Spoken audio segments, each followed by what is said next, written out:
Today we're going to continue to talk about the law of conservation of mass, and the definition for the law of conservation of mass is that matter cannot be created or destroyed, it can only be rearranged. So if I start with something, I can't add to it, I can't take away from it, all I can do is rearrange it and make it look different.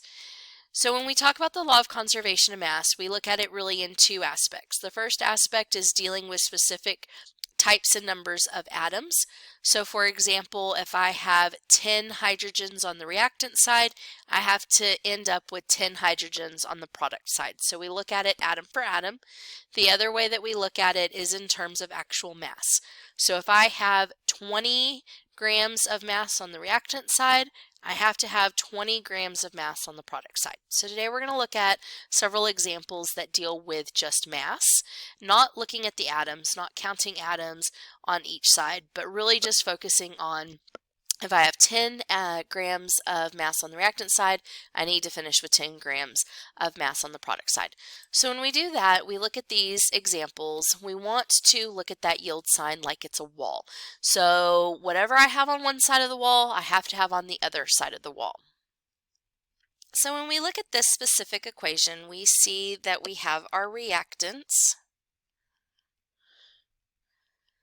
We see we have our yield sign, which is where our wall is, and then we see that we have our products. And so remember that whatever I have on the reactant side, I have to also have on the product side.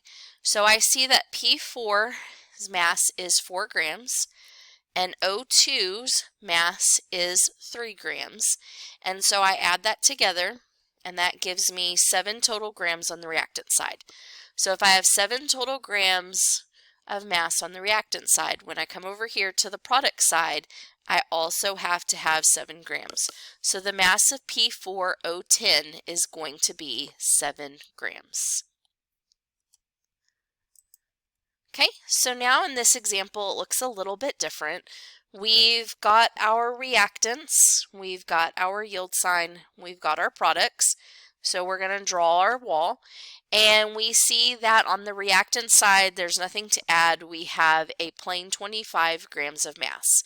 But then when we look at the product side, it shows that we have 20 grams, and it wants to know how many grams of water need to be created to make it equal to the reactant side in terms of mass. So in this one, I'm just going to subtract because I know it needs to equal 25. So if 25 is what my total needs to equal, and I know I already have 20, I'm going to subtract 25 minus 20, and that gives me 5 grams left over. So that means that I will have 5 grams of mass for H2O. Okay.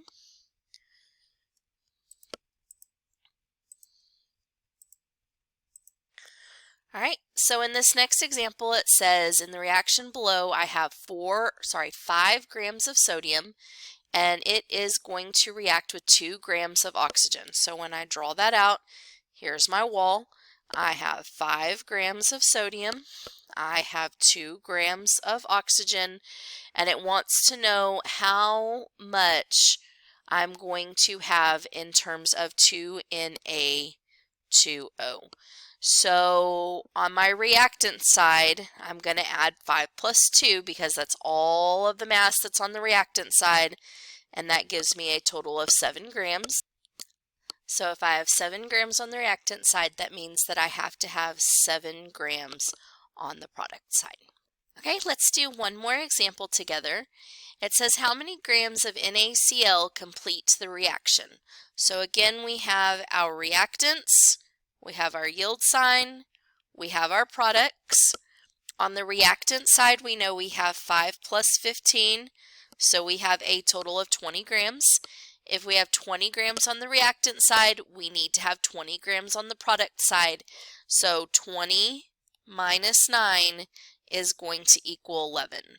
So NaCl would equal 11 grams.